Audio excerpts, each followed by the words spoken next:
Good morning, everyone. I am your host, Raj Bajaj.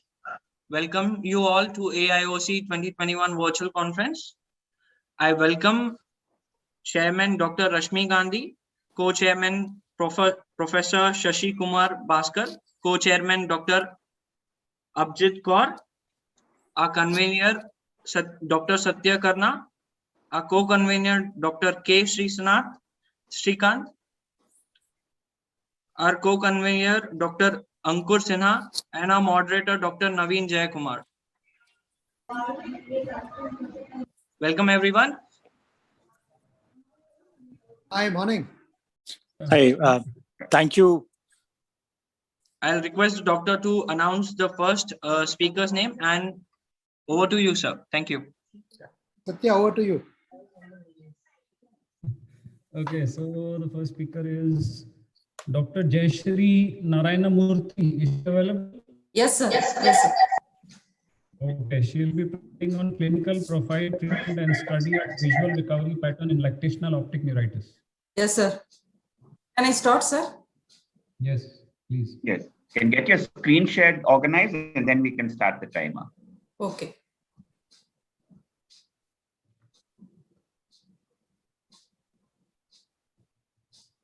Go to slideshow. Yes, you can start now. Good morning to all. My topic is clinical profile, treatment, and study of visual recovery pattern in lactational optic neuritis. No financial disclosure. Lactational optic neuritis is an enigmatic entity in which women develop optic neuritis within 1 to 12 months while breastfeeding their infants. Though this condition is frequently encountered in this southern part of India, its etiology remains obscure. There is no specific treatment for this mysterious disease. To evaluate the clinical profile, treatment, and visual recovery pattern of 6 cases of optic neuritis during lactation. So it is retrospective analysis over a period of 6 months from Jan to June 2019. All new cases of optic neuritis during lactation was included, and previous attacks of optic neuritis unrelated to postnatal period and any patients with retinal disease were excluded from the study. Documentation include age of the patient, history, duration of lactation, clinical presentation.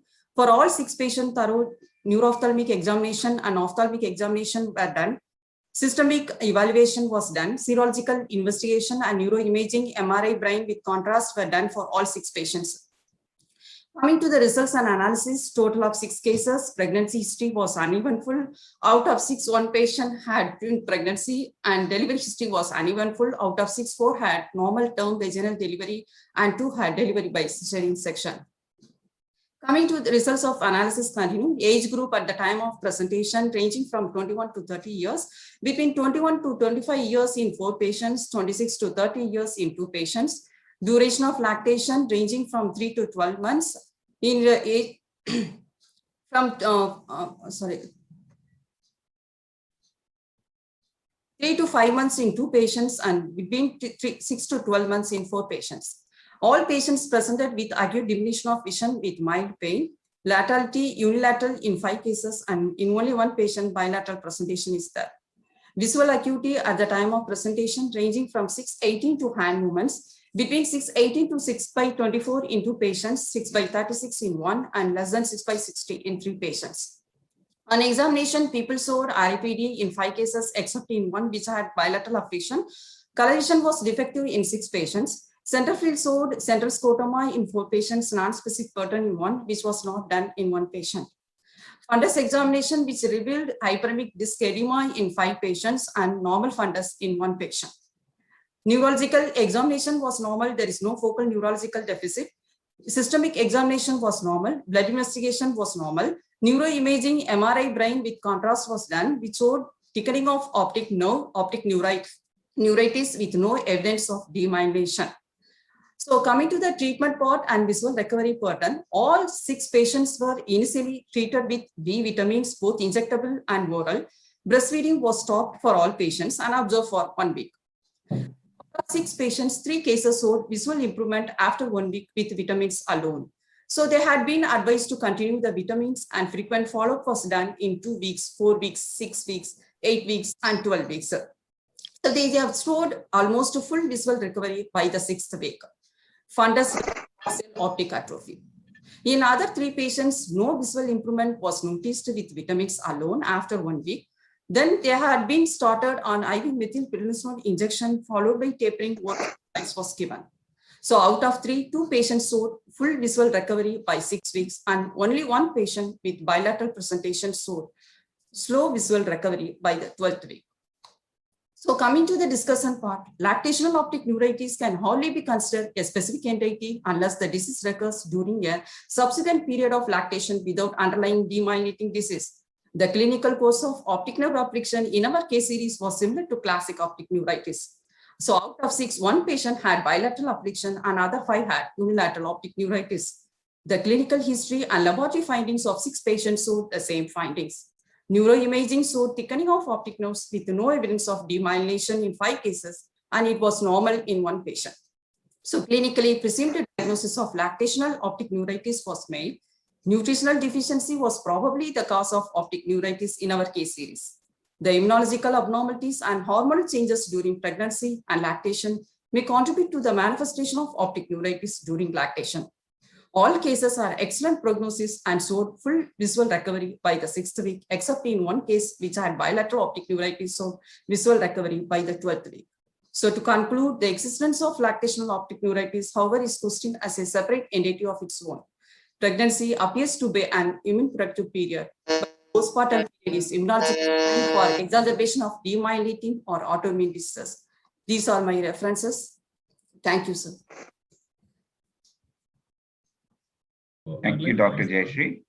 Yes, sir. May I ask a question now? Yeah, we have a little more than a minute for questions. Dr. Jayashree, let me start. So nice presentation. Thank you, sir. Go through the literature and what did you find? This controversial entity of lactational optic neuritis, has it been described as having such an excellent prognosis, or they generally don't improve so much? Usually we have go through the previous articles, postpartum optic neuritis, Journal of Ophthalmology. So there they have mentioned their case series in 4 case series. Within 3 months of postpartum, they have that is the reporters. That is in their cases, previous and current history of multiple sclerosis, demyelinating history is there. But in our case series, there is no precipitating factors or there is no neurological signs of demyelination. And another case article in Graves and North's clinical and experimental ophthalmology. So there they have mentioned various periods of optic neuritis. But their case series, in 1 case, even the stoppage of breastfeeding itself, it's cause clinical improvement of optic neuritis. So they have mentioned any hormone related changes also may contribute. They have mentioned like that, sir. But overall prognosis is good. Okay, so I would like to know, there's a question I would like to ask. Did you perform NMO or aquaporin 4 antibody test or MOG antibody test? No, sir, we have not done because visual loss is not profound. And even with vitamins and steroids itself, visual improvement we have noticed. So we have not done, sir. So and another thing is only 1 case, only bilateral presentation is there. Why do you think only 1 case is bilateral? If it has some immunological etiology and it's related to in previously articles, they have mentioned most cases during lactation is bilateral. But in our case series, it's only 1 case, sir. That thing I have not, I don't know. Okay. Did we check for the nutritional deficiencies, because you are saying that it is one of the main cause of optic neuritis? Was vitamin levels actually examined in your cases? Okay, this is the limitation of study, sir. We have not done any blood investigation related to nutritional deficiency. Because it's you a added retrospective analysis. No, but we have given vitamins without any nutritional deficiency, and we postulate that the deficiency is one of the main cause. So without actually, having the levels, clinically, we presumed the diagnosis, sir. We are Okay. Okay. Thank you, Dr. Thank you. Thank you so Thank much. you, sir. I think we should Thank you, move sir. on. Yep. Yes. Yes. Yes, Thank Dr. you, sir. Thank you. Rashman, would you like to go ahead with the next? Yeah, the next is Dr. Durga Sushmita. Is she here? Raj, is Dr. Durga with us? No, doctor. I guess she's not. All right. Is Dr. Anna Philip with us? Raj, can you find out as to who in the serial who is the next and we can call him? Yes, doctor. Just a minute.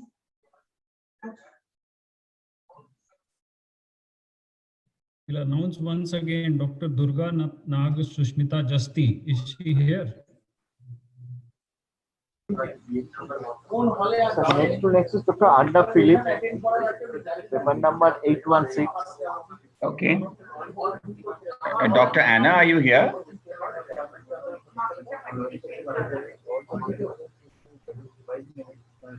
I think Dr. Anna. not. Dr. Chaitra? Should we go ahead and mark them as absent? Because then if you mark them as absent, we can't be giving them marks later on. We Let's run through the list and then In between the joint, sir. In between the joint, we Doctor- can give the Doctor last chance at the end. Chaitra is available. yeah. Raj, I think what you do is make sure that you will have everybody in the list in the index and start calling it. So let's start with Dr. Chaitra. Yes, doctor. Okay. Yeah. Dr. Chaitra Dembala Arur. Yes, should I start? Yeah. Yes, ma'am. Please share your screen and start. Yes.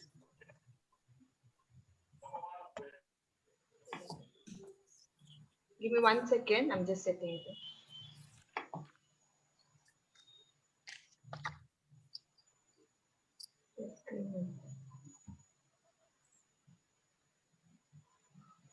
Is my screen visible? your No. image, your face is visible, but not the screen. Oh, okay.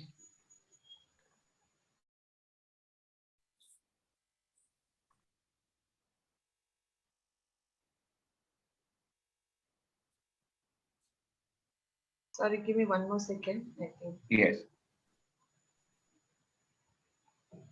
Save screen.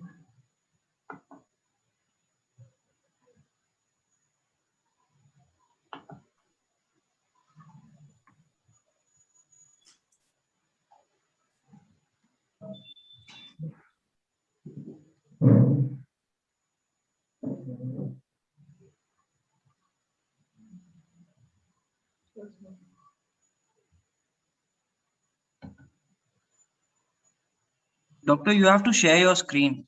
Yes, actually, I'm trying to find that page here. Really sorry, I thought then It's in the between. It's written beside the chat. Share screen. At the bottom of your screen, you have these participants Q&A chat. I'm going to rejoin again. I'm really sorry. I can't. I don't have the screen here. Raj, can you call the next one? Yeah. Dr. Partha Singh. Yes, sir. Good morning, sir. Yes, Okay, doctor. Are you ready for your presentation? Yes, sir. I'm ready. Yes, please share your screen. Okay, sir.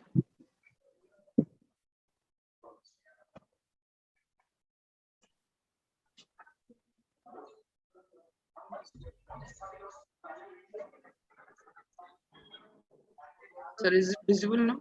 Yes, Yeah. it is. Yes, it is visible. Go ahead. You can start. A very warm good morning to all the conveners, judges, and fellow participants present here. Today we are going to discuss about visual evoked potential and assessment of optic nerve toxicity in ethambutol therapy in tuberculosis. I will be the presenting author here, and my co-authors were Professor Dr. Subhavita Parida ma'am and Assistant Professor Dr. Anita Misra ma'am from SC Medical College.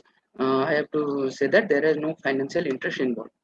Introducing to the topic, tuberculosis is an imminent threat in developing countries, including India, with the causative organism being Mycobacterium tuberculosis, which is slow-growing acid-fast bacilli. The first line of treatment consists of isoniazid, rifampicin, pyrazinamide, ethambutol, and sulfonamide, out of which ethambutol is given as ethambutyl hydrochloride, which is a bacteriostatic agent with FDA category 3 clearance. Side effects of ethambutyl hydrochloride includes headache, loss of appetite, nausea, fever, hyperuricemia, and visual toxicity seen in 1 to 5% of cases. The ocular toxicity with ethambutol can be attributed to optical neuritis, with the chief complaints of such patients presenting with color vision deficiency, loss of visual acuity, visual field loss, generally resulting in central scotoma, or can result in bitemporal anomia with contrast sensitivity loss. Increased toxicity is seen in patients with renal dysfunction. Early detection has shown to show better reversibility in symptoms. J.B. Green et al. And J.M. Guerin et al. In their different studies showed that somatosensory and auditory evoked potential can be used to detect the neurotoxic effects of aminoglycosides and phenytoin early on in the therapy. So on the same line, we can use the changes in the latency of visual evoked potential to study the toxicity of ethambutol here. So we decided to do a prospective study on patients getting antitubercular therapy and traced out patients who developed ocular defects during the intensive or continuation phase of the treatment with VP study and subsequent follow-up. 79 patients were selected, 48 males and 31 females of the age range of 18 to 50 years with recent diagnosis of tuberculosis and who were to be started on antitubercular therapy. Ethambutol dosage was kept at the prescribed dose of 15 to 19 milligram per deciliter. Patients with previous history of visual abnormalities and who could not be properly followed up were excluded from the study, and proper patient consent was taken before starting the study. The tests done at the start included visual acuity test using Snellen's chart, visual field test using Goldman's perimetry. The color vision was tested using Ischera's chart, contrast sensitivity using Pellerovsky's chart. Fundus examination was done using indirect ophthalmoscope, and pattern visual evoked potential, as shown on the right side of the slide, was done using electroencephalogram. 2 months into the therapy, all the above tests were repeated on monthly basis, followed by a single 6 months follow-up. Each of the 158 eyes were again subjected to monoocular VPs on monthly basis by an established procedure, and patients with increase in P100 latency tested for serum folate and vitamin B12 levels. The results showed that during the course of antitubercular therapy, the P100 latency was delayed in about a staggering case of 134 eyes, which accounted for 85% of the cases studied. Contrast changes could be observed in 24 eyes, about 55% of cases. Contrast sensitivity was detected in 5% cases. Only 1% presented with changes in visual acuity, visual field, and perception of column feature. The serum, folate, and vitamin B12 levels were found normal in all the cases tested. This is the tabulated format showing the mean value of the P100 latency, which showed subsequent increase with the study. The P100 latency delay, as can be seen in the graphical data, showed increase with each month's data with confidence interval and standard error coming into the p-value range. These are the VP changes recorded. In 134 eyes which increased P100 latency during ethambutol therapy, they were followed up 6 months after completion of antitubercular therapy. Out of them, P100 latency showed reversal in 72 eyes, which accounted for 53.7% of cases, as shown in the tabulated format here. This is the P100 graphical data representation showing delay, which was high during the 6 months therapy, and post 6 months ATT, they showed decrease. There has been seen a decrease in the P100 amplitude with the increase in P100 latency in majority of the patients. Now coming to the discussion part, KL Kim et al. Studies found out that visual field test, OCT, contrast sensitivity test, DEP, electroretinogram, and electroculograms are all effective diagnostic tools to detect clinical ethambutol induced ocular toxicity. Now, according to this test of mine, toxic optic neuropathy can be detected by VP study, which is consistent with studies by S. Sokol et al. Although both amplitude and latency of P100 changes in the condition, but P100 amplitude shows subjective variation. So latency of P100 value is a better indicator, as has been observed in study by B.S. Oken et al. Now coming to the ethambutol toxicity, many authors postulate the underlying disturbances to be due to mitochondrial disturbances or zinc chelating effects and its metabolite. The end result is ethambutol shows a delay in the axonal transport as a result of both axonal swelling and myelin thinning. So in this study, we tried to emphasize on the role of timely and routinely done pattern VP study to detect subclinical optic nerve changes in ethambutol therapy. To conclude, we believe that out of all the visual functional tests used in this test, pattern VP is highly suitable for early detection and prognostic follow-up in ethambutol-induced ocular toxicity. Also, it can be noted that majority of patients with ocular toxicity due to ethambutol therapy revert back to normal test functions 6 months after stopping ethambutol intake. These are all my references. Thank you. Thank you, Dr. Partha. Since Satya has done work on this, Satya, would you like to take this? Yes. So, Dr. Partha. Yes, sir. How many months follow-up do you have?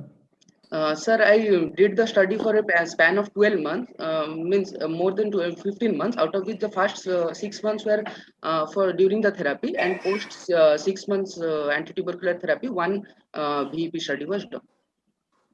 So how many times did you do VEP study? Sir, VEP study was done, sir, for 7 times in a patient. During the therapy, at the start, 1 was done. Then after 2 months, monthly basis for 6 months, 5 were done. And then at the end, post 6 months of therapy, 1 was done. So I must compliment you that it's a prospective study. That is a wonderful thing that you have done. Second, that you have utilized VEP because this is a very underutilized piece of equipment which is lying around in huge number of hospitals and not being used. Yes, sir. Third is, I would like to know, you said fundus findings. What were those 24 cases fundus findings?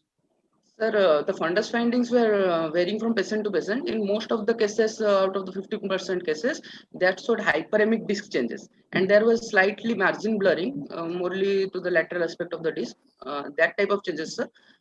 There were no significant visual changes in those patients. There were no visual acuity changes in those patients. Only 1 patient, sir, showed visual acuity change. The rest of the patients had no such significant visual acuity change, sir. So the fundus finding was compared with that at baseline. Yes, sir. Sir, in the baseline, we took all the patients who had normalized and normal fundus finding with visual acuity of 6/9 or better. Yeah, correct. But did you have fundus photos at baseline? And then when you found those 24 eyes with hyperemic disc, you compared the fundus photos? Yes, sir. Yes, sir. We compared the fundus photos during the course of the 6 months therapy with the baseline photo, and we found hyperemic disc in major, means the fundus changes that I have included hyperemic disc changes. Was there any observer bias in this? Sir, I don't think so, sir. This data has been verified by me and my co-guides also, co-authors also. So. Okay, so now the next thing is that fine, so disc hyperemia, and that's interesting. Right. Yeah. The thing is that VEP, and in a large number of cases, you found delay in the pattern VEP, right? Yes, sir. Yes, sir. Okay, how does that compare? In how many percent of cases? Sorry to interrupt, doctor, but the time is up. Okay. I understand. Sir, yes, sir.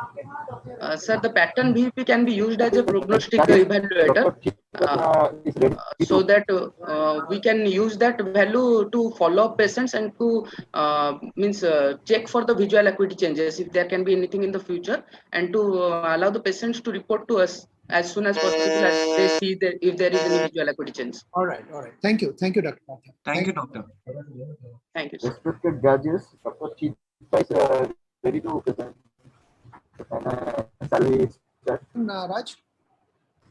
Dr. Chaitra, the previous presenter is ready. Sure.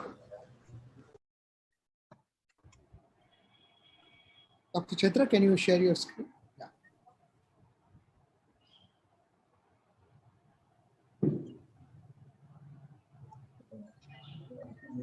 Good morning.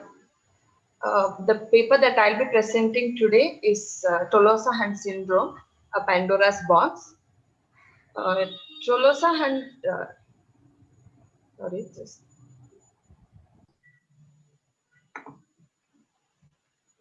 Tolosa-Hunt syndrome is described as severe and unilateral periorbital headache associated with painful and restricted eye movements. Synonyms for Tolosa-Hunt syndrome include painful recurrent ophthalmoplegia syndrome, and so on. Etiology of Tolosa-Hunt syndrome is usually idiopathic and is thought to be from non-specific inflammation in the region of cavernous sinus or superior orbital fissure. However, traumatic injury, tumors, or an aneurysm could be the potential trigger. So the objective of our study was to identify the classical presentation of Tolosa-Hunt syndrome, describe its risk factors, review management strategies, and also explain the importance of multidisciplinary approach. We studied 30 eyes which satisfied clinical and radiological criteria for Tolosa-Hunt syndrome, and all our patients presented with the painful ophthalmoplegic syndrome. These patients also had variable involvement of the cranial nerves. The oculomotor nerve was most commonly involved, followed by abducens nerve, ophthalmic branch of trigeminal nerve, trochlear, and optic nerve. Our methodology was that we did a number of investigations. However, Tolosa-Hunt syndrome is diagnosed through the clinical presentation, neuroimaging studies, and response to steroids. These laboratory tests and CSF studies are supportive but help in ruling out other causes of ophthalmoplegia. The primary purpose of investigation was to distinguish central nervous system confined disorders from specific diseases and also to identify risk factors, any source of infection or primary neoplastic disease. So we identify other causes of inflammations or other causes of painful ophthalmoplegia. The range of investigation is usually wide and dictated by the neuroradiological findings. Is also the need for CSF analysis. We performed blood tests that included complete blood count, a comprehensive metabolic panel, HbA1c, ESR, CRP, angiotensin converting enzyme, ANA profile, fluorescent troponemal antibody tests, and so on. The CSF studies included glucose, protein, cell count, cell type, AFB, culture, and gram stain. Blood as well as CSF studies are expected to be normal in Tolosa-Hunt syndrome. But if there are abnormalities found, we have to consider other causes. CSF analysis in our study revealed elevated protein with no cells in 60% of our cases. Cultures were negative. So, like I said, it is a recurrent Tolosa-Hunt syndrome is a recurrent painful ophthalmoplegia with granulomatous inflammation in the cavernous sinus, superior orbital fissure, or orbital apex. So, MRI brain with contrast, especially the coronal view, is a crucial diagnostic study. These are axial and coronal sections of contrast MRI showing hyperintensities around the orbital apex, cavernous sinus, and the leptomeninges, suggestive of an inflammatory disease. These are the MRI pictures indicating the same. So MRI brain with contrast showed a granulomatous lesion confirming to the ICHD 3 criteria. This is the criteria laid down by the International Headache Society. It has a very high sensitivity but low specificity in diagnosing Tolosa-Hunt syndrome. So moving on to the management, glucocorticoid response finds mentioned here as it helps with diagnosis as well as treatment. Steroids have been the mainstay of treatment for Tolosa-Hunt syndrome, which involves high-dose therapy, 1 gram IV methylprednisolone for 3 to 5 days, followed by a gradual oral taper over oral steroid tapering of for 1 month or for weeks to months. All our patients responded favorably over a variable period. Relapses do tend to occur in about 40 to 50% of our patients. It can be unilateral, contralateral, or bilateral. Immunomodulators are needed in some cases. So I'd like to conclude by saying that Tolosa-Hunt syndrome is one of the rare disorders now recognized by the National Organization for Rare Disorders. It is also included as one of the painful cranial neuropathies by the International Headache Society. It is diagnosed through the clinical presentation and neuroimaging studies, characterized by the dramatic symptomatic improvement with steroids. However, it is a diagnosis of exclusion. Thank you. I have a question for you, Chaitra. Yes, sir. Did all the patients undergo a biopsy? No, sir, we didn't do a biopsy for everybody because surgically, we thought it was very difficult. We did a complete blood profile and neuroradiological findings, and then when we could not pin it on to any other cause, like any other neoplasia or infections, then we started the patients on steroid and diagnosed or branded the patient to have Tolosa-Hunt syndrome. So today, biopsy is not a challenge. Let me tell you that. Second thing is, did all the patients have a follow-up MRI at when you say there was a clinical resolution? No, sir, we didn't do a follow-up MRI at clinical resolution because we usually saw, say, in 2 days or 48 hours to 72 hours, we saw improvement in the pain, and also the cranial dysfunction started improving in 2 to 3 weeks. That is why we did not do MRI any of these patients, repeat MRI. But then if they wouldn't improve, then maybe we would consider doing a repeat MRI. I think it would be important. We know that these cases can recur and there can be recurrence because of other underlying etiology which is not detected on the first imaging, neuroimaging. So it could turn out to be sarcoidosis later. So Yes. labeling something as Tolosa Hunt just based on neuroimaging and other investigations was a thing of the past. Okay. Okay, so thank you. Thank you.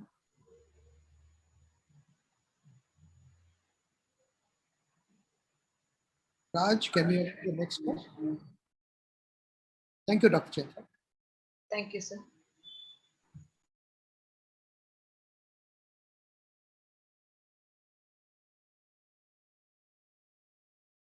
Is Dr. Anupama here?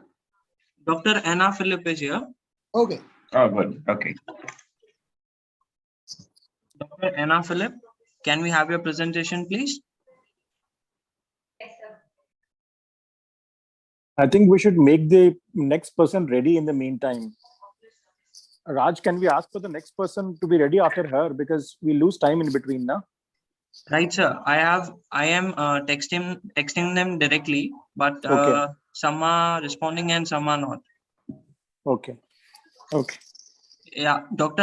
Anna Philip, please, can you please share your screen? Yes, sir. Can I start, sir? Yes, you can. Good morning. Can you share your screen, please? Shared it, sir. We can't see your PPT.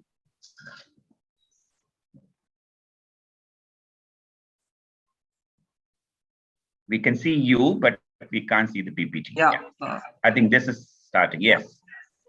Just go to slideshow.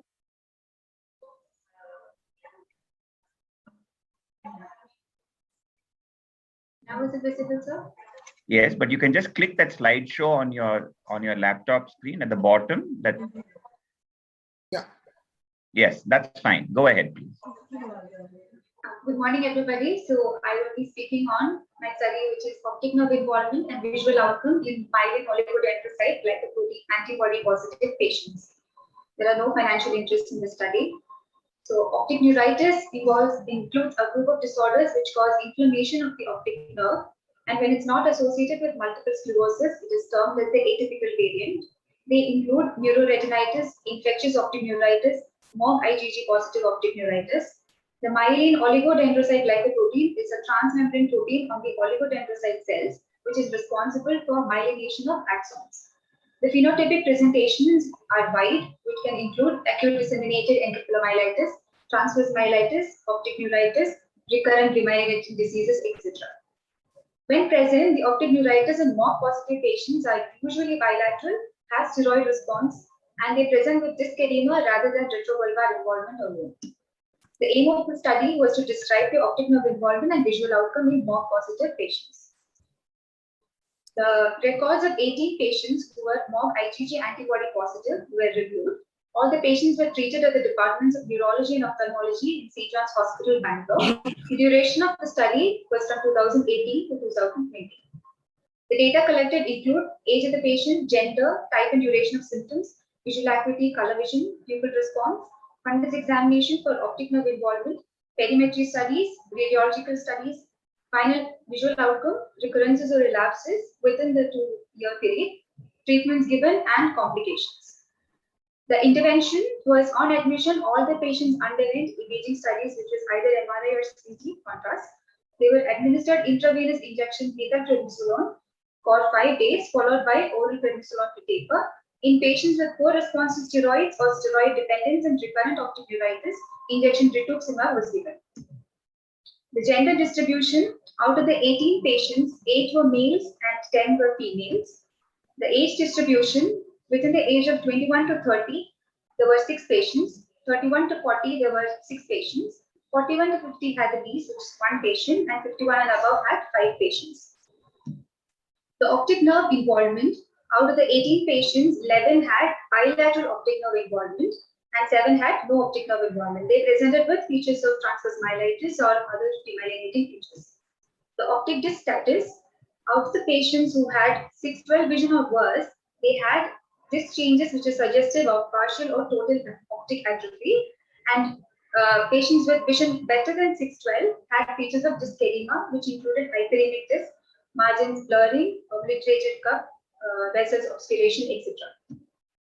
The perimetric findings ranged from mild enlargement of blind spot to severely depressed fields in which is corresponding to the optic disc changes. This is the picture of an MRI brain of a 25-year-old female who presented with bilateral optic neuritis with MOG IgG antibody positive. In the figure, you can see that the bilateral optic nerves are bulky and tortuous. The response to treatment, all 11 patients with optic neuritis responded well to steroids.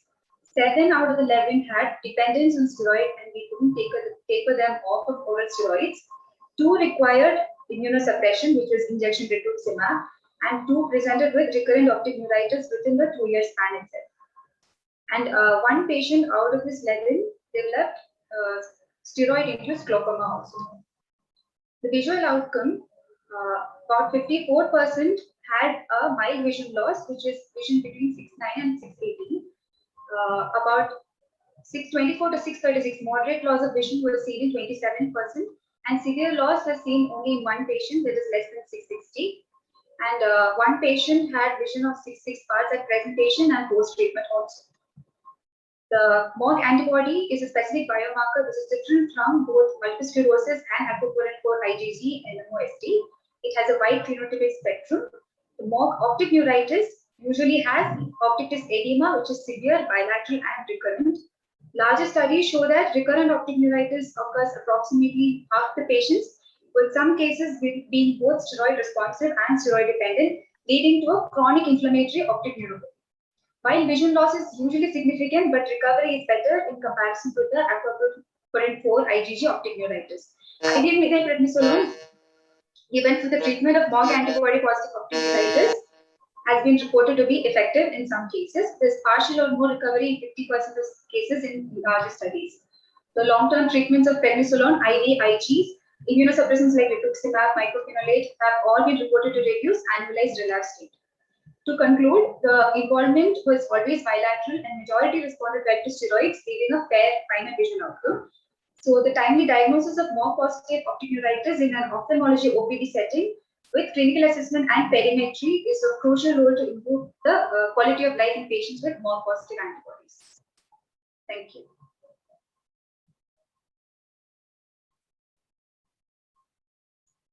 Any questions from the judges? One good observation is that you took all MOG positive patients, right? Yes. Not necessarily those who had visual problems. No, sir. Antibody was the criteria for selection.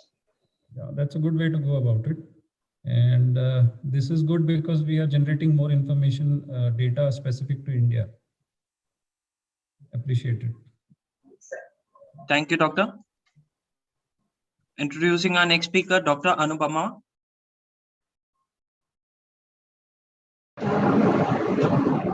Good morning, everyone. Just share my screen. Yes, please. My screen visible to all? Yes. Yes, ma'am. Your screen is visible. You need to go to slideshow. Also informing our next speaker, Dr. Harita B, to please be ready after this presentation. Thank you. Can I start, sir? Yes, ma'am. A very good morning to all.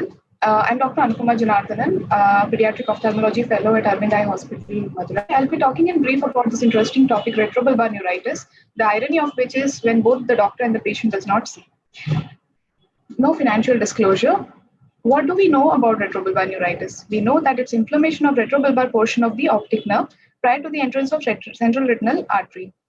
Commonly, it presents with diminution of vision, and most importantly, we'll see a clinically normal or near normal fundus picture, along with all other features of optic nerve involvement. Going back in literature, what I found was severity of attack had a direct relationship with visual prognosis. And I wanted to find out whether this was true in the study, in the sample I studied. Also, a poorer life expectancy was seen with in cases that had already gotten retrobulbar neuritis, especially affecting later decades. Retrobulbar neuritis also can be an indicator for multiple sclerosis in comparison to papillitis, more patients affected with retrobulbar neuritis were found to have brain parenchymal lesions, classifying to be in cases of multiple sclerosis. Now, how did we evaluate the patients who had presented to us? It was a retrospective study of 60 eyes done over the period of 2 years, where the demographic, clinical features, and neuroimaging features were taken into account. They all received standard treatment with IV methylprednisolone 500 milligram BD for 3 days, followed by oral steroids 1 milligram per kg for 11 days.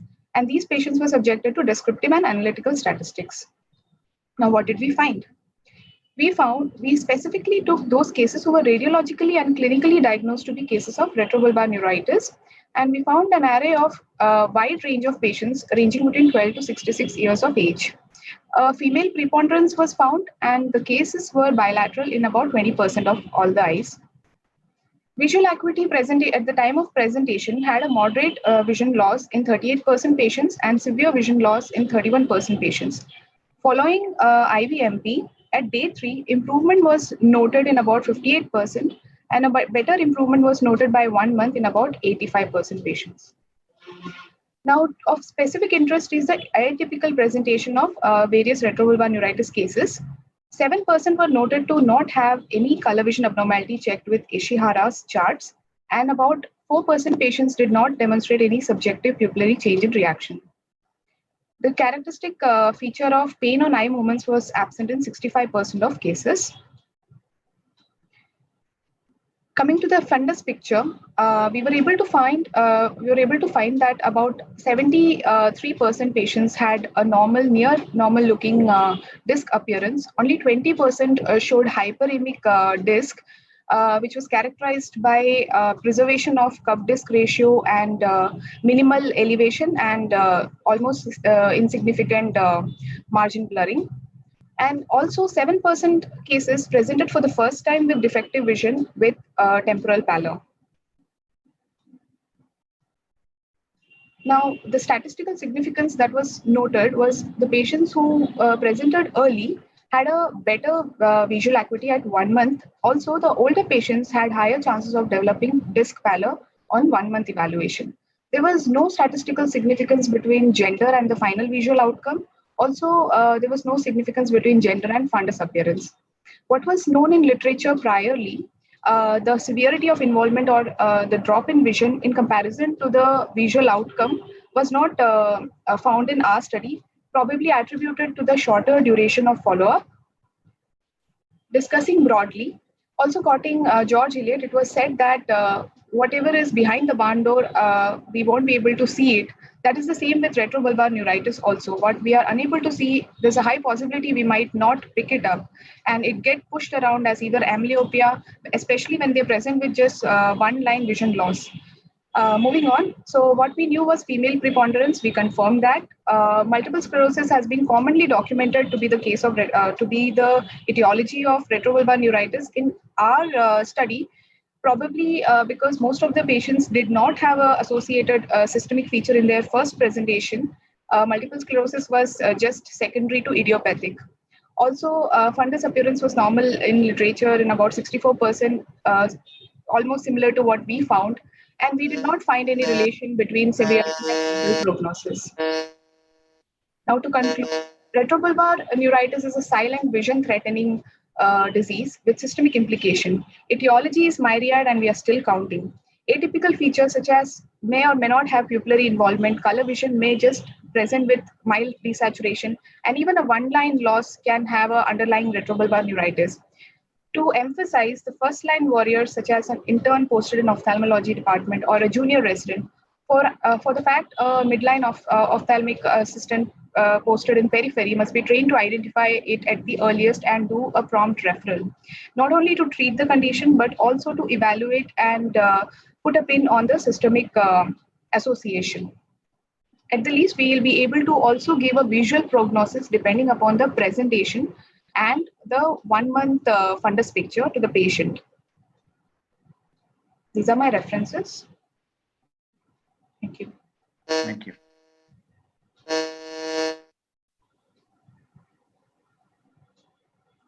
Any questions from Dr. Anupama? you had a few patients who had disc pallor. Yes, So sir. did you ask about the previous history of vision loss? Because sometimes the subclinical optic neuritis just goes, was there in the past, and that can cause a little bit of optic atrophy. Yes, sir. The reason why we included only those cases that had presented for the first time with vision loss was to also take into account the subclinical optic neuritis. That's what we are also emphasizing on. They had no history of prior. My question is, like, when we have a disc pallor, Yes, sir. that there is a possibility that the subclinical attack had already taken place in the past, and this could be a second attack. So how did you rule that out? Sir, all these patients were specifically asked on retrospect whether they had any prior episode of defective vision, acute onset associated with pain. They had denied it, and they had presented for the first time. Only those cases were taken, sir, not the ones which previously had an episode of defective vision. You were just basically relying on the history. Maybe, sir. Maybe they might not be. Like the patients who had hyperemia, were they subjected to fluorescent angiography to look for disc edema? So not all cases were subjected to FFS. Sir. No, those who had hyperemia, because we're talking about RB and whether the disc has to be absolutely normal. So you've picked up some patients who had hyperemia.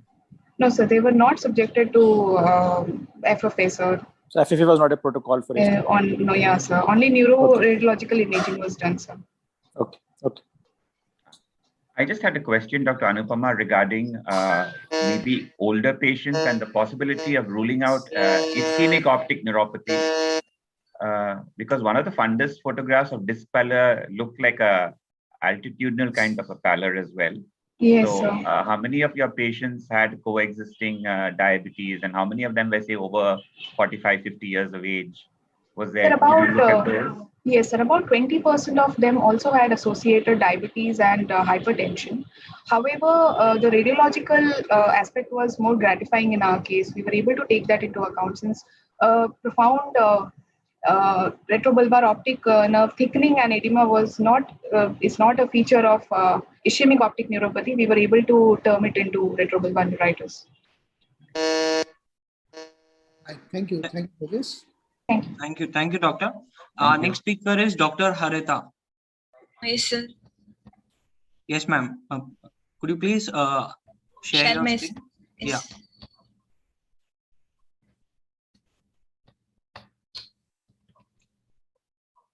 Yes, sir. Can you start? Yes. Yes, please. Yes, ma'am. With the slideshow, and we can start the timer. Yes, sir. Good morning, one and all. My presentation is on analysis of case series of hemifacial spasm. I have no financial disclosure. Giving a brief introduction, it is characterized by, sorry, 1 second.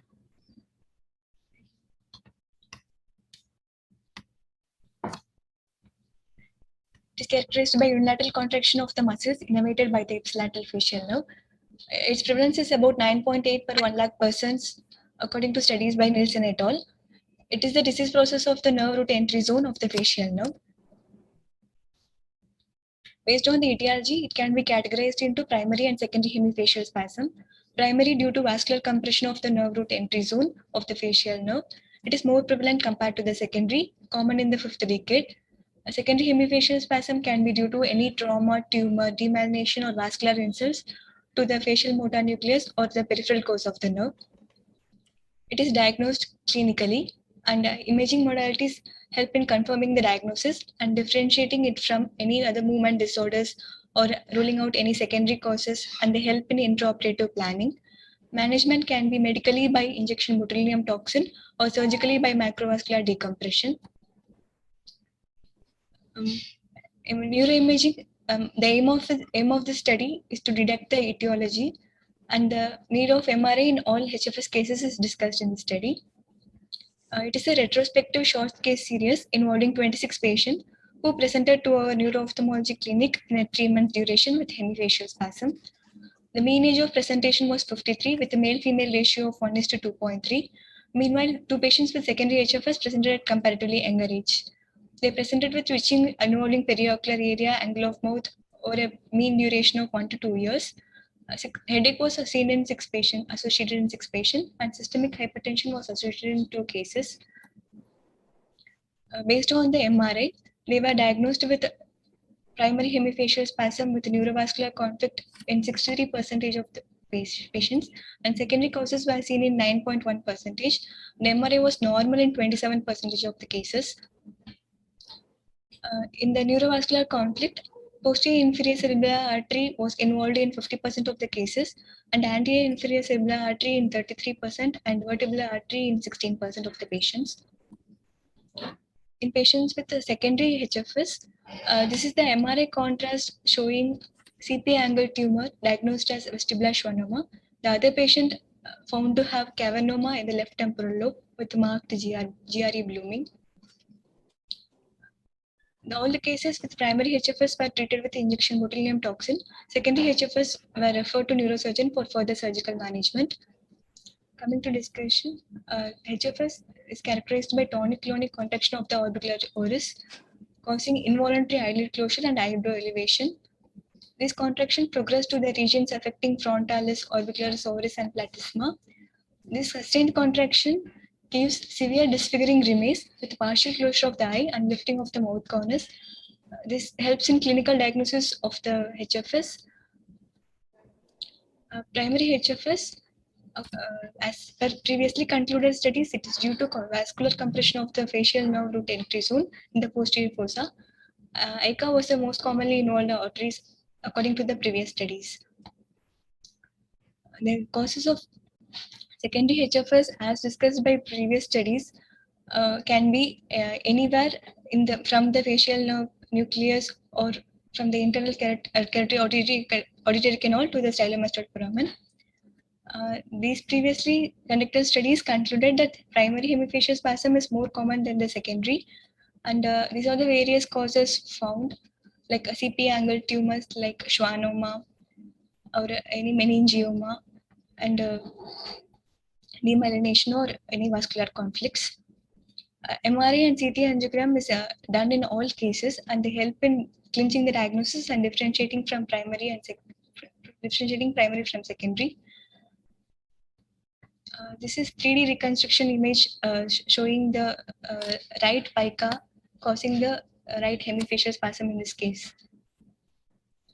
Hemifacial spasm has to be differentiated from other facial movement disorders. The standard medical management is botulinum neurotoxin. It is a treatment of choice for patients with high anesthetic risk and who refuse surgery.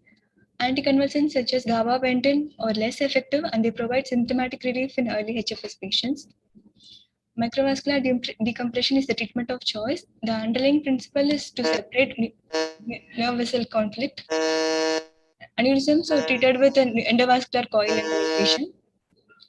Cases with secondary HFS, in addition to microvascular decompression, tumor removal was done. Latest interventions such as gamma knife surgery and stereotactic radiosurgery were performed by the neurosurgeons. With prominent clinical manifestation of HFS are best treated with decompression of the relevant point of symptomatic compression. Thus concluding, the primary HFS is more common than secondary in accordance with the previously conducted studies. Though secondary HFS is rare, the underlying pathologies can be grave and life-threatening. Patients with CP angle tumor can present initially with hemifacial spasm, and they come to ophthalmologist only. Thus, we are emphasizing the need for MRI with the MRA in all HFS cases. These are my references. Thank you.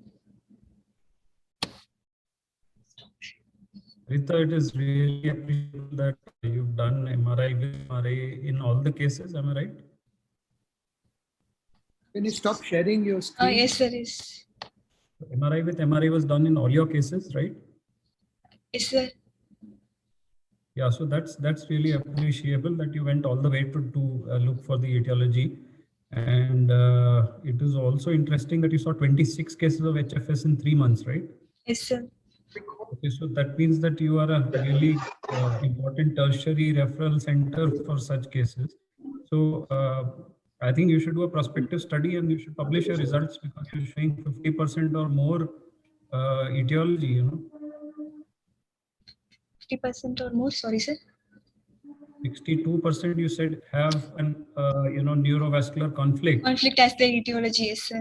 but literature does not report that. So you have to report this. You have to make a publication, do a prospective study of the whole year, one whole Yes, year, sir. and follow up. Okay. Yes, sir, sure, sir.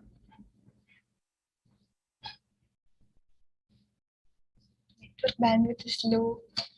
Sorry. All right. Thank you. Thank you, Dr. Harita.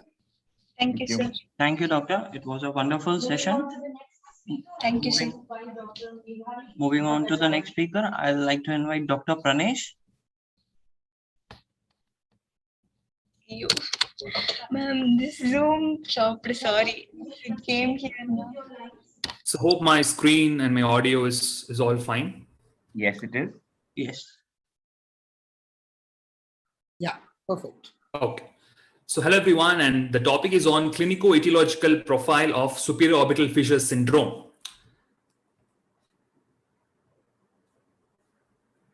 One second.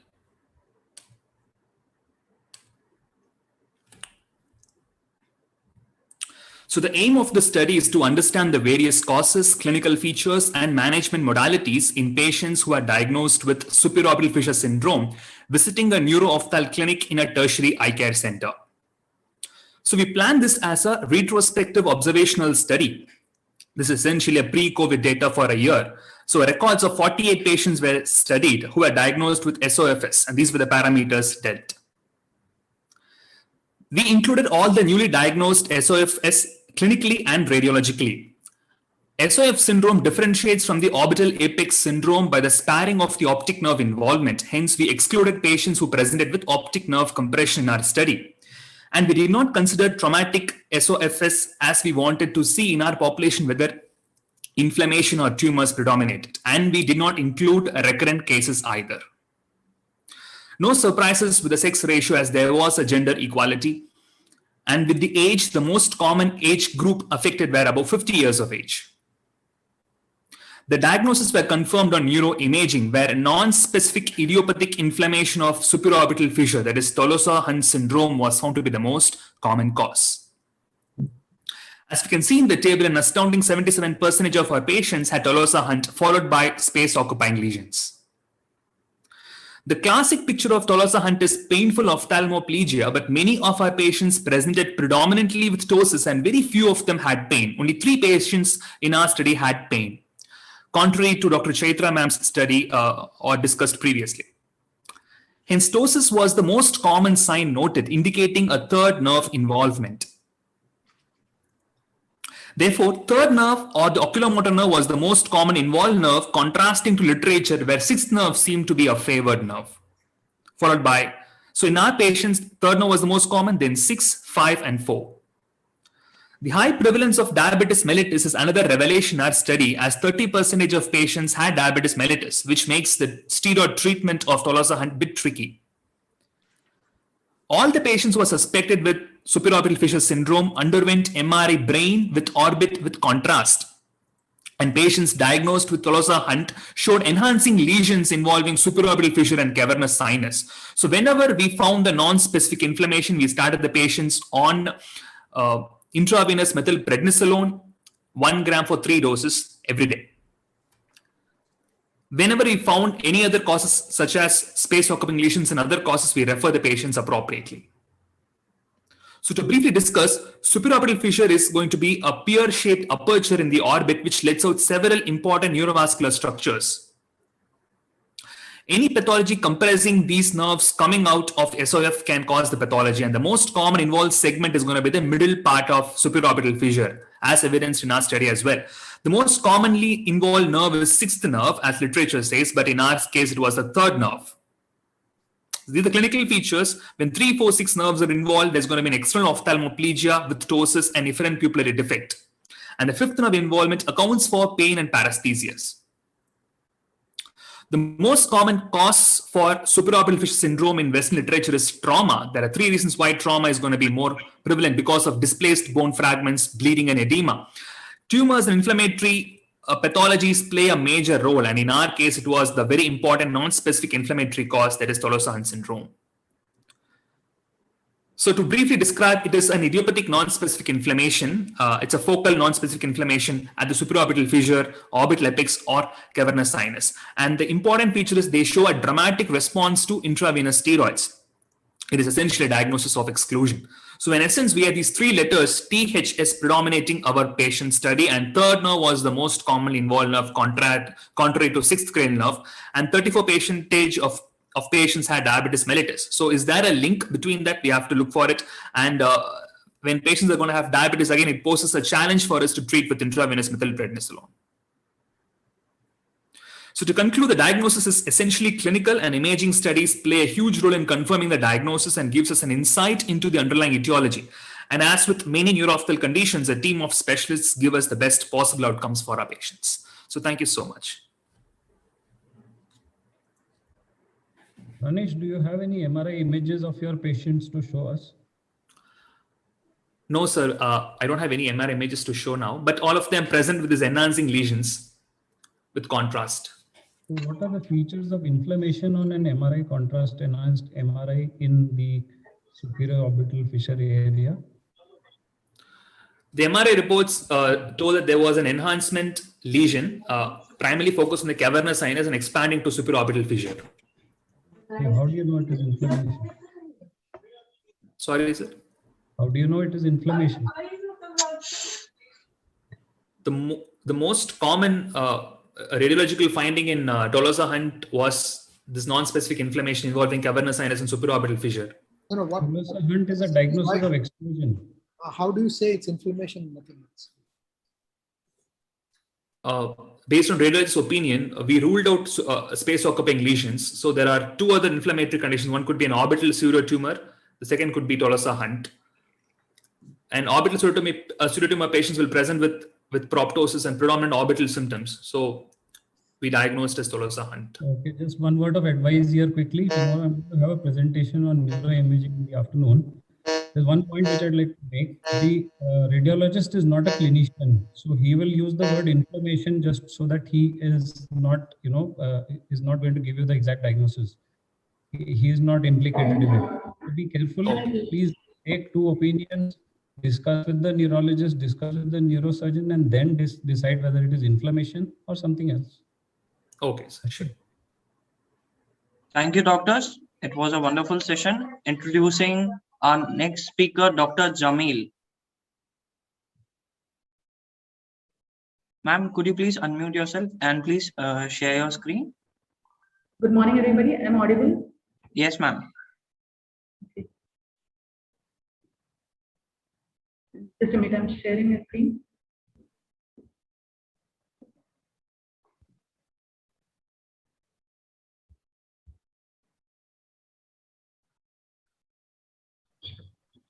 Requesting our next speaker, Dr. Harshvardhan, to be please ready for the next presentation. Thank you. Yeah, thank you.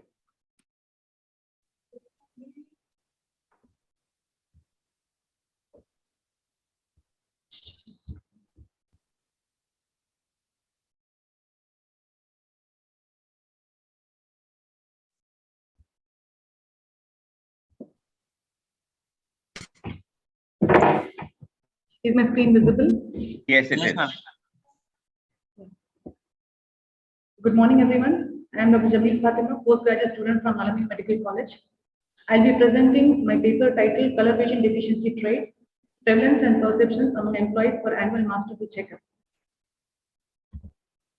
I have no financial interest in the study. Color vision deficiency is in an employed personnel with occupationally task impairing. Protanopia and deuteranopia, the commonly known as red-green color vision deficiency, is reported to be 3 to 8% in males and 0.5% in females in our subcontinent, while tritanopia is reported as 1% in both the genders. However, a lot of literature gap exists in post-employment prevalence, especially in the public service department.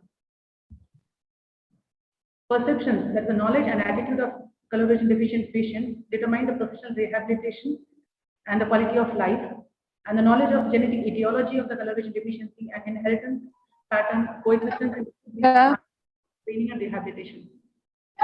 Am I audible? Hello? Yes, it is. Go ahead. So the aim of the study was to determine prevalence of color vision deficiency and awareness regarding color vision deficiency in employees for master health checkup. Material and method.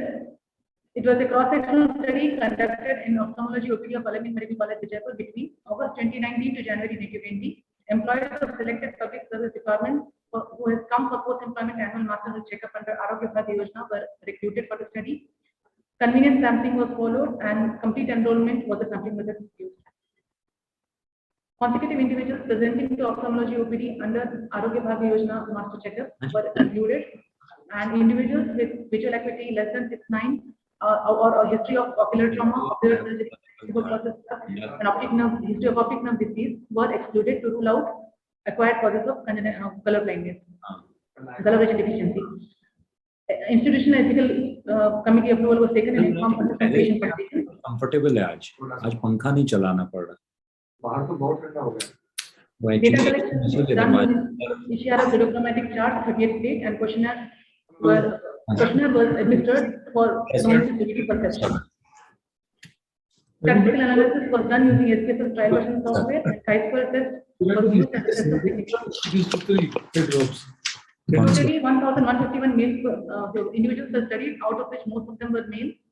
Color vision deficiency was found in 7.4%, that is 85 male and 0 female. Impairment of color-related tasks was reported by 28.2% of the 85 color vision deficiency. In this present graph, the distribution of color vision deficiency is shown. Red-green weakness, anomaly, color vision anomaly was more than color vision. Ketorolac है, लोटेप्रेड है और refresh नहीं होगा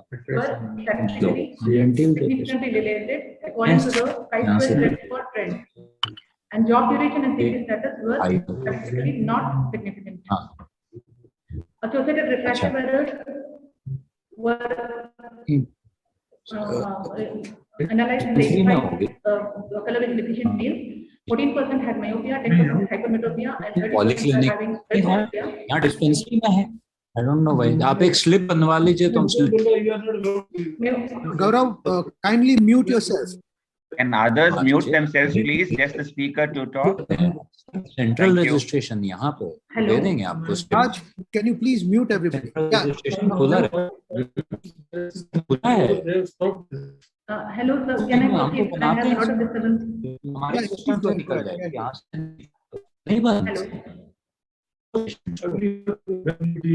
Myopia was reported to be having lower prevalence in the color vision deficient group. Central registration से slip बस. I can't give medicine without that slip. हाँ, जो मेरे पास नहीं है. यहाँ से जो है मैं दे दूँगा. But Dr. Gaurav, can you mute yourself? I don't know why Polyclinic is saying कि नहीं. Dr. Jamil, just hold on. Can we pause the timer, please? Yes, sir. Note down the time. We'll give them extra time. No. So as a host, can you mute everybody? Can you mute the others, please? There's this constant. Someone is going on discussing medical issues. He'll give it. Actually, my conference में उस समय मेरा. Dr. Jamil, you can unmute yourself and start. Dr. Jamil, just unmute yourself and start. Okay, sir. So I should go into the previous slide. Yeah, just go back one slide. Yes. Go ahead. Yeah, that's fine. That's fine. Results. Yeah, go ahead. This slide. Sure, sir. So coming to results, 1,151 individuals were studied, out of which majority of them were males, and color vision deficiency was reported in 7.4%, that is the 85 male, and 0% of females. Impairment of color-related tasks was reported in 28% of the 85 male. Red-green weakness was reported more than red-green blindness, as depicted in the graph. The age ranged from 22 to 47 years, the mean age being 34.3. Job duration ranged from 2 to 27 years. Age and color vision deficiency status had a statistically significant association on analyzing this chi-square test for trends, and job duration and color vision status did not have any statistically significant association. Associated refractive errors. Among the 85 color vision deficient males, 14% reported, 14% had myopia on examination, 10% had hypermetropia, and 30% had presbyopia. And myopia had a statistically significant lower prevalence in the color vision deficient group. The questionnaire-based analysis revealed that none of the color vision deficient males were aware of self color vision deficient status, sibling color vision deficient status, sibling ever tested, inheritability of color vision deficiency, and treatability of color vision deficiency. So, to conclude, color vision deficiency is prevalence of color vision deficiency in public service department employees is comparable to general population. That is 3 to 8% is the general population prevalence, and in our study we have found 7.8% prevalence in the employed public service department employees. This warrants effective pre-employment screening and post-employment rehabilitation of those who are color vision deficient and already there in the service. Color vision deficiency and refractive error coexistence further adds to the occupational task impairment, and nil awareness on inheritance aspects of color vision deficiency invites for genetic counseling. These are a few of my important references. And this is my alma mater, Al-Amin Medical College and Hospital, a beautiful campus established in 1984, spread over 200 acres. We have been a host for COSCON and DECACON in 2012, and we wish we could host AIOC in future. Thank you, Dr. Jamil. Thank you. Thank you, Doctor. Thank you. Moving on to the next session, requesting our next speaker, Dr. Harshvardhan, to please share their screen and unmute themselves. Thank you. Over to you. Audible and visible? Yes, sir. Yeah, respected chairman, respected convener, and all the dignitaries, I thank the AIOC for this opportunity. Today my topic is on artificial intelligence and Wolfram language in papilledema. So these are there are no financial disclosures. These are my contributors, including neurologists and senior ophthalmologists from various hospitals. The New England Journal had published an article in 2020 about using artificial intelligence to detect papilledema from ocular fundus photographs. However, they only relied on the fundus photos. We have studied a large number of cases of papilledema since 2015 and entered the data. And before that, we wanted to know whether papilledema is there, whether there is visual disruption, whether there is progress in the disruption of vision, and is there any atrophy that is setting in. So far, we know that optic-based scan findings and visual field changes correlate very well. There is a correlation between visual field and sensitivity loss and the grade of papilledema. There is also a huge there's a study which says that almost 24% people lose some grade of vision in papilledema. So it's an important problem, and the risk factors include male gender, hypertension, anemia, black race, younger age, obesity, higher opening pressure, severe papilledema, and significant loss at presentation. So timely surgery is important. However, we should know if the loss of neurons has already set in and what we can expect from the surgery. And therefore, we thought about this algorithm. So there are conventional artificial intelligence tools available already, and Wolfram language is an additional tool which can be used in the analysis to predict the outcomes. We took 291 items of papilledema since the last 5 or 6, 2015 to 6 years, and a multiple regression analysis was done by entering all the data into artificial intelligence platforms and Wolfram language. So the data included were like pre-op and post-op pictures, post-surgery. We normally perform the optic nerve fenestration surgery via the transconjunctival approach, and also medical management in case surgery is not done. Again, for example, 1 month post-op data. Then optic disc photographs as they were entered into this artificial intelligence software and machine learning softwares where they analyze pre and post-op pictures, or post-treatment, I would say, not op, but treatment pictures. So this is an unclassified picture. It just shows the optic disc of multiple patients. And these are the segmentations that are introduced into the software, which shows the blood vessels which are visible. And then after treatment, more vessels become visible, or if it becomes severe, the number of vessels decreases. So as you can see in this, the vessels surrounding the disc were removed as the papilledema increased. And Harlick's entropy is another feature of this software where we see the texture features of the retina, which shows commotion in the retina when there is increased papilledema. The various features as per the Frisson, we all know the Frisson grading of papilledema, but the various features that were included in this study were from the optic disc were vessel discontinuity index, obscuration around the disc, nasal to temporal ratio, vessel discontinuity index to disc proximity, etc., etc. Around 10 features were included. And then Wolfram language is a unique engine which adds to the analysis done by the AI software. So it further improves the prediction of success and guides our treatment. This is a website of Wolfram Mathematica from which we took the software. This is easily available. It's a machine language which actually does the analysis for you. It answers questions and generates reports. The method that we selected was that we collected the reports and the results were analyzed for success to test the algorithm.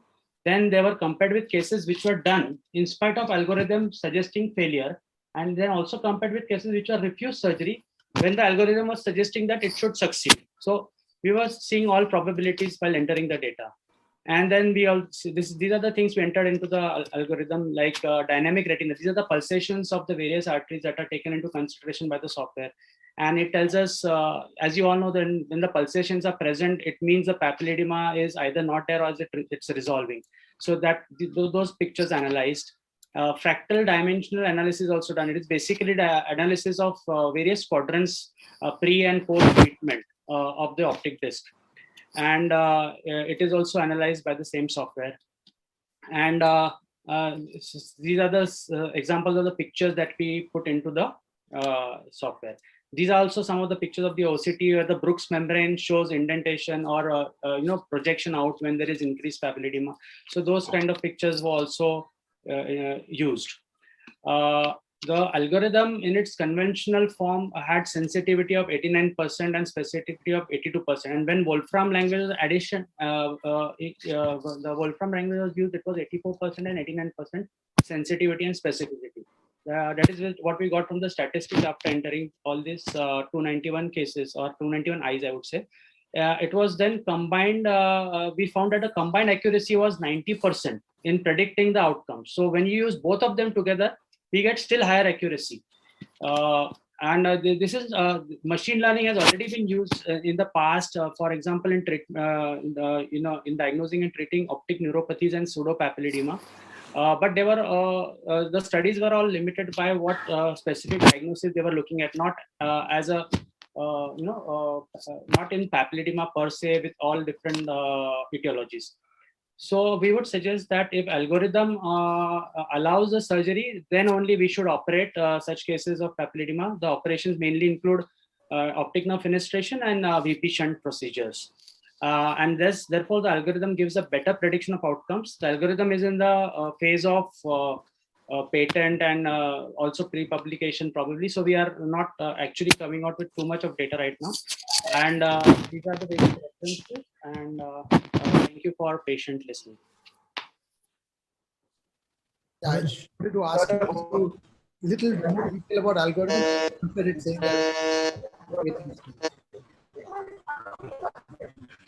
Actually, your presentation is more like an introduction to artificial intelligence and machine learning.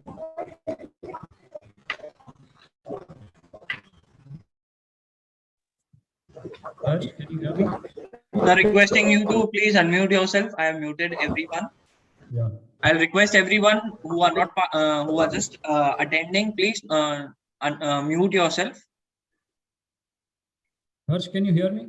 Yes, sir. Yes, sir. Yeah, so Yes, your sir. presentation is more like an introduction to artificial intelligence and machine learning in disc edema or papilledema. Yes, sir. Right? Yeah. I must congratulate you on the effort taken to analyze the various features of disc edema or papilledema and which you incorporated into the software. And thank you, sir. It's an excellent initiative, and I would actually suggest that you take part in international collaboration on this, because India should lead the world on this. Absolutely, sir. Yes, I agree with your point. Yes, sir. Doctor, this is Dr. Pathak. Naveen sir, this is Dr. Pathak. Naveen, Dr. Naveen, Partho, yes, go ahead. Okay. So I just want a small announcement. That is, after finish this section, the neuro one finalist will also come into your session on, and you have to mark him as well. So the Partha, we finalist can't hear you. Yes, sir. Sir, your voice is very broken. We can't listen to it. Partho, we can't hear you clearly.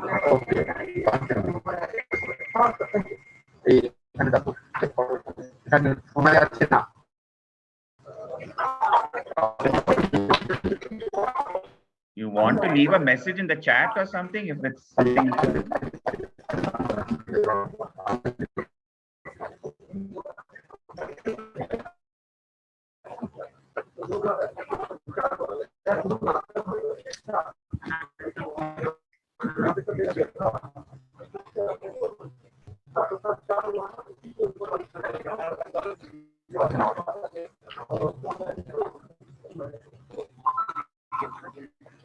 But excellent work, Dr. Ash. Very nice. Thank you, Dr. Ashwin.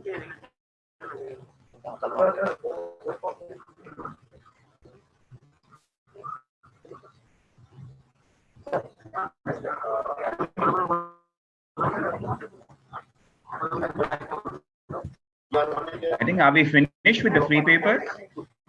Yeah, we just have. Yeah, then I think we can go ahead with the keynote address. Rashmin, can you introduce? Yes, sir. Is Raj is our speaker here? Doctor, next is Dr. Anita. Is she here? She's not here. Okay. Okay. Generally, I think that by convention, the previous year's winner of a neuro-ophthalmic paper comes in as a keynote in the free paper. Okay. So she won the Atwell Award last year, I think. Okay. But if she hasn't come, then we should close the session, or? Yes, I'll request all the head doctors to please give the keynote and end with the session, as there's another session timed at 10:55. Yeah. I just want to mention one thing important here. The following authors are non-ratified members. That is Dr. Jamil, Dr. Haritha, Dr. Durga Naga, who was not there. So the three of them will not be assessed. Which are the papers, Satya? The one is color vision. The other one? Yeah, one was color I vision. mentioned here, not ratified members. I think in the score sheet they've The already. score Yeah. sheet is written, yeah. Yeah, score sheet they have already mentioned that you Mentioned. don't have to mark them. Yeah. Second was the hemifacial spasm, and of course Okay. the first presenter, Dr. Durga, was not present. She was not Okay, there. fine, cool. Totally, we assessed 9, am I right? Yes, yes, 1, 2, 3, 4, 5, 6, 7 only. 7. 7 minus these 2, right? Okay. Thank you all. I think we can conclude this session. Thank you all, doctors. It was Thank a you, sir. wonderful session. Yes, sir. Thank you. Bye. Thank you. everyone. Bye-bye. Goodbye. Bye-bye. Thank you, sir. Yeah. Thank you so much. Thank you, doctor.